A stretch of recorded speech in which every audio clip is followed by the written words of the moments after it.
All right, so here we go, Habakkuk 2, beginning in verse 2, and we're only going to cover through verse 5 tonight because this might be one of the most important texts in the Old Testament.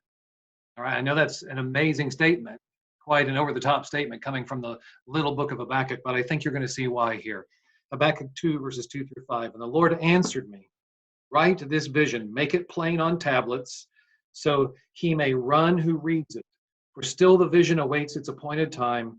It hastens to the end. It will not lie. If it seems slow, wait for it. It will surely come. It will not delay. Behold, his soul, the Babylonian's soul, is puffed up.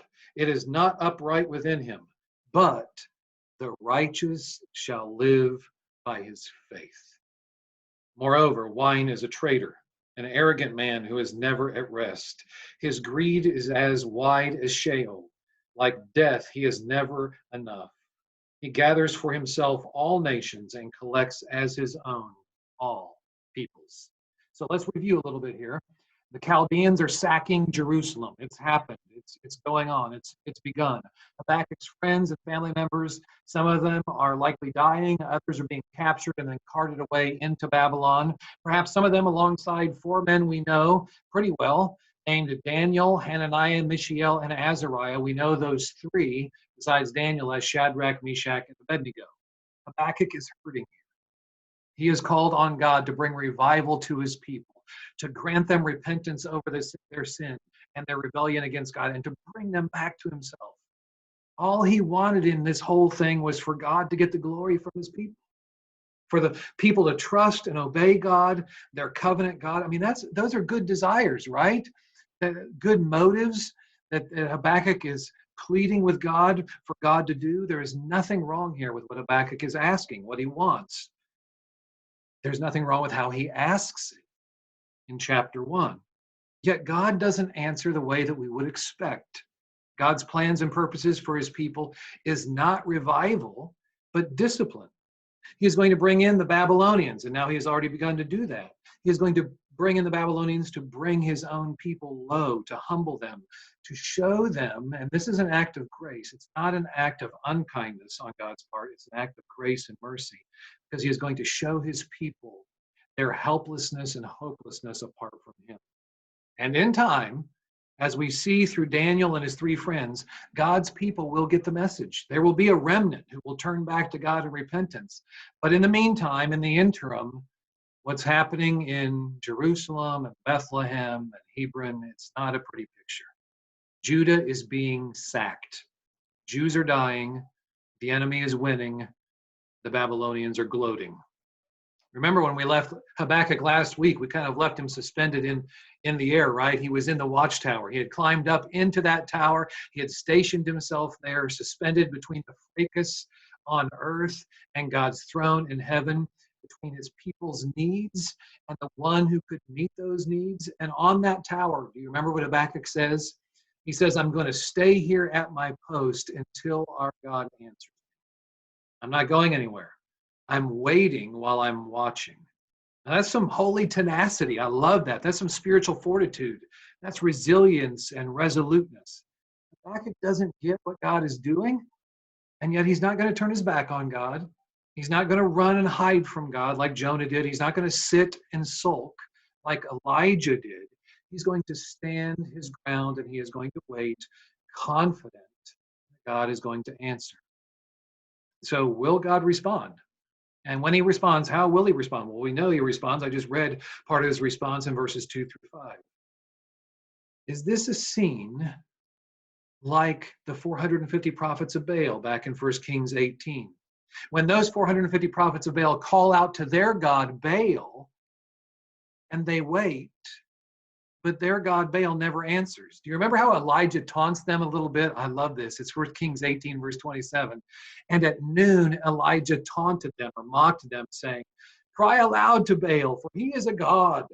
Either he is musing, or he is relieving himself, or he is on a journey, or perhaps he's asleep and needs to be awakened. Is our God different than Baal? Does our God hear his people? Does he answer his people? Or does he leave us hanging in the noose of our questions and our problems and our difficulties and our suffering? Our God answers. Our God is good. Our God is faithful. Our God keeps his promises. Remember this from Psalm 121, verses 1 through 8. And this is a long text for me to read before we get into Habakkuk, but I'm going to read it. It's so good. I lift up my eyes to the hills. From where does my help come? My help comes from the Lord, who made heaven and earth. He will not let your foot be moved. He who keeps you will not slumber. This is so good in the middle of this pandemic. He who keeps Israel will neither slumber nor sleep. The Lord is your keeper. Notice the present tense verbs here. The Lord is your shade on your right hand. The sun shall not strike you by day, nor the moon by night. The Lord will keep you from all evil. Not just in the past has he been faithful, and in the present is he being faithful, but even in the future, he will be faithful. He will keep you from all evil. He will keep your life. The Lord will keep your going out and your coming in from this time forth, and I love this, forevermore. So, in spite of what we can see, in spite of what Habakkuk sees, in spite of the fact that evil seems to be prevailing and evil men seem to be prospering while God's people are suffering, do we believe what the psalmist says in Psalm 121? Because God has put his word on the line here. He has put his reputation on the line when he says, I will never leave you nor forsake you. And he doesn't do that with Habakkuk here in the midst of his questions. And so in verses 2 through 20 here of chapter 2, Habakkuk records God's answer for us.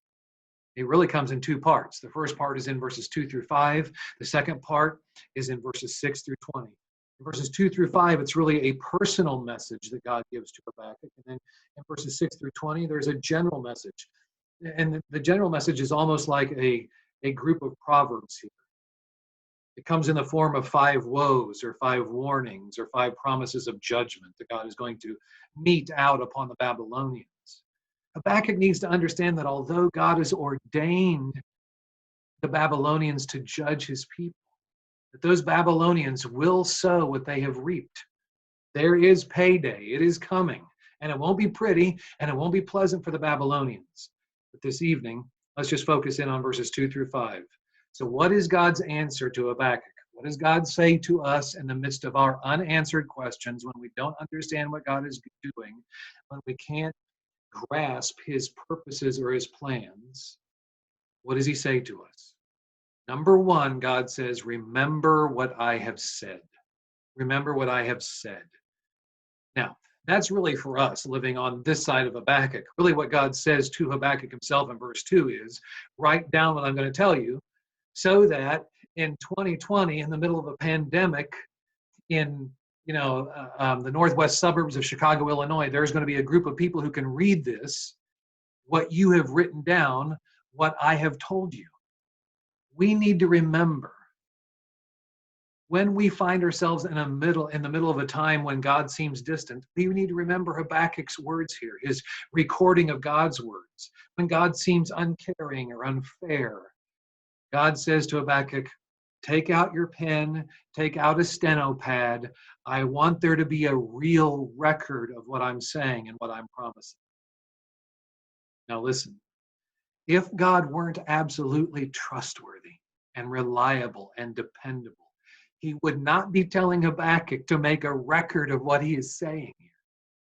God wants Habakkuk to write it down so that later, when his word and promises are fulfilled, that Habakkuk can look back and say, yes, God is faithful. I have a record of it right here. I wrote down what God has said. He is trustworthy. His word is reliable. His word is believable. Even when I couldn't understand at the time what God was doing, even when life made no sense, even when the ungodly seemed to be prospering while God's people were suffering, yet through it all, God's word was fulfilled. So listen, here's the great thing. It's for our faith and for our sake that God says to Habakkuk, write this down, publish it, proclaim it, shout it from the rooftops and the mountaintops.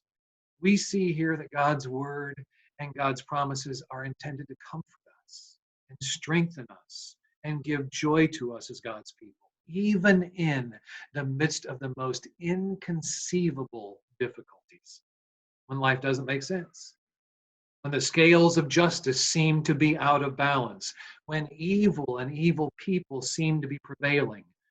God here is teaching us something that is so important. He is teaching us here that the source of our joy is not in the absence of difficulty. The source of our joy is in the word and the promises of God. In Psalm 19, verses 7 and 8, where David writes, "The law of the Lord is perfect, reviving the soul. The testimony of the Lord is sure, making wise the simple. The precepts of the Lord are right, rejoicing the heart. The commandment of the Lord is pure, it enlightens the eyes." And so our faith is in the God who has given us his word. These answers he has given us in his book are enough. It's Jeremiah 15, verse 16, where Jeremiah says, "Your words were found and I ate them." They literally became a part of me. I took them in. Your words became to me a joy and the delight of my heart. For I am called by your name, O Lord God of hosts. God communicates with his people. He is trustworthy. His word is true. So the question we need to ask is this: where are we going for relief in our difficulties? This pandemic.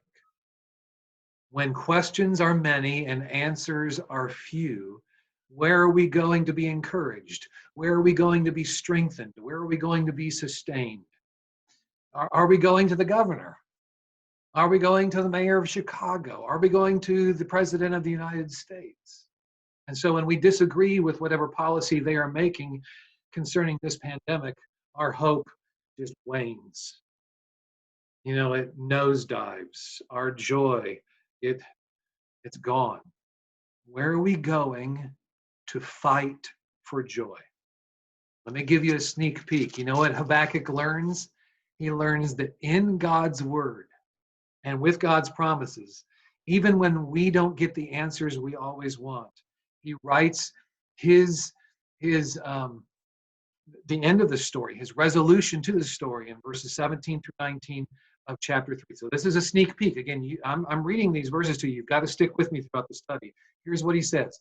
"Though the fig tree should not blossom, nor fruit be on the trees, the produce of the olive fail, and the fields yield no food. The flock is cut off from the fold, and there's no herd in the stalls. Yet I will rejoice in the Lord.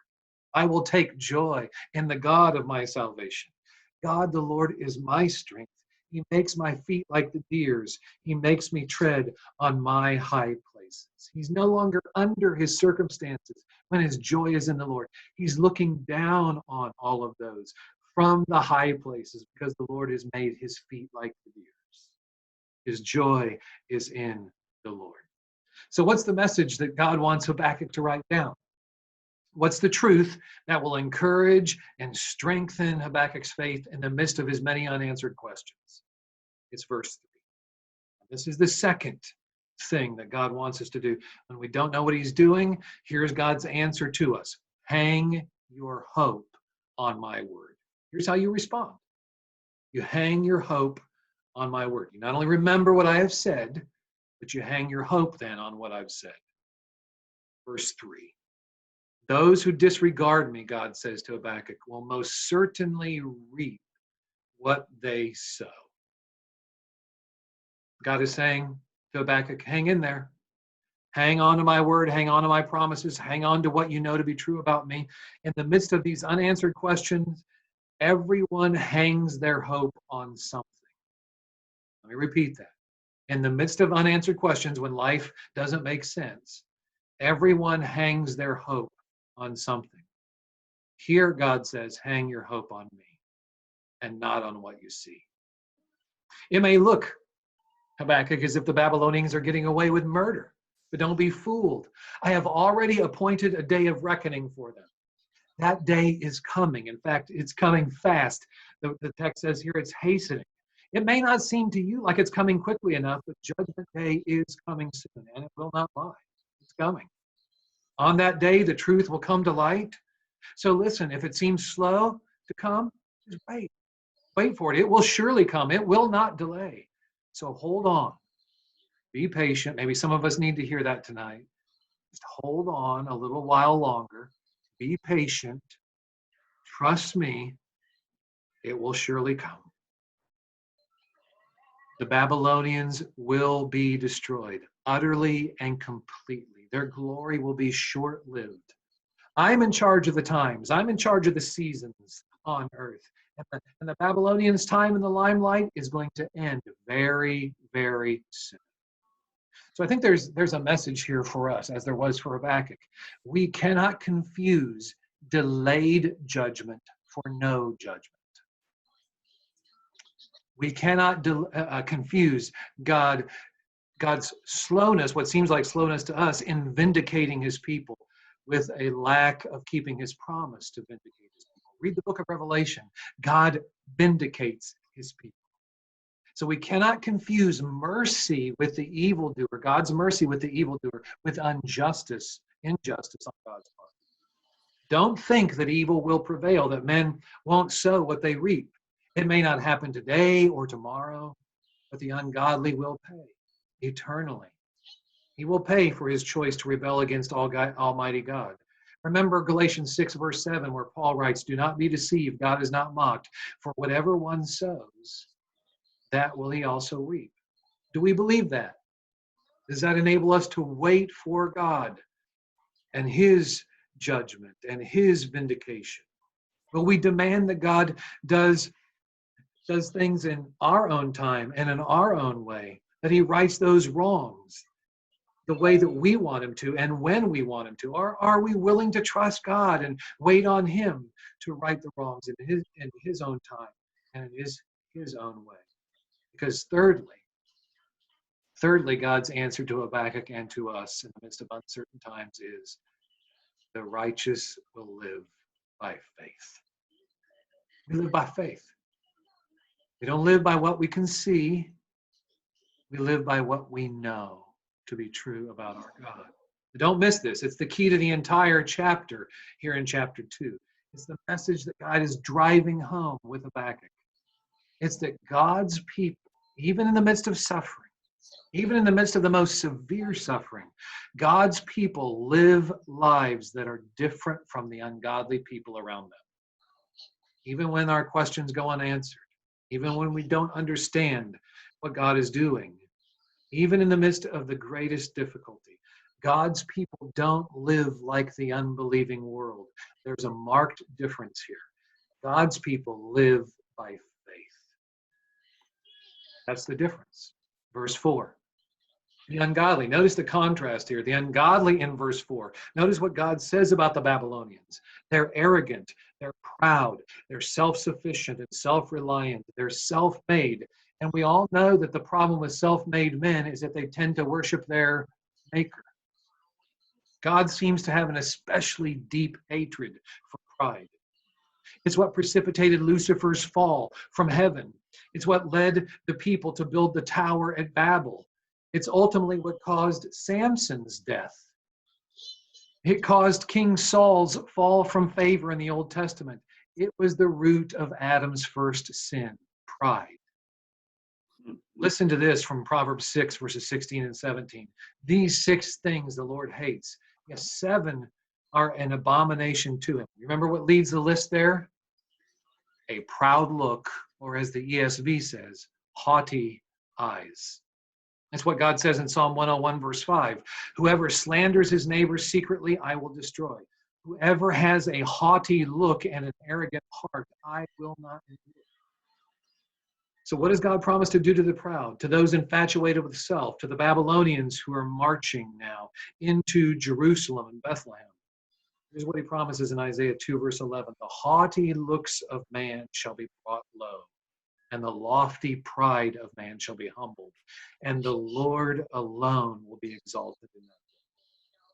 Listen, pride is eternally dangerous because pride puts you at odds with God, just like it did with Lucifer, just like it did with Adam, just like it did with King Saul, just like it did with Samson, just like it did with those at the Tower of Babel. And let me ask you, who won each of those battles? Pride puts us at odds with God. Pride should scare us to death. So let's ask the question then, how does pride express itself? How can I see it within me so that I can take care of it, repent of it? Well, I think the answer is in verse 5. We have an interesting textual variance in verse 5. And here's what I mean by that. The ancient Bible manuscripts disagree a bit here. Some manuscripts have the word wine in verse 5, and that's the way the ESV translates. So it reads, wine is a traitor. Other manuscripts have the word wealth here, that wealth is a traitor. So which is it? Well, I don't know. But I do know that both wine and wealth can be a sign of pride. Both of wine and wealth can be a traitor. Giving oneself to wine tends to make a man haughty and proud, right? I mean, we've seen it. Just giving, the same thing will happen when a man gives himself to wealth. Both wine and wealth appeal to greed, which the text says is as wide as Sheol, as wide as a graveyard, the place of the dead.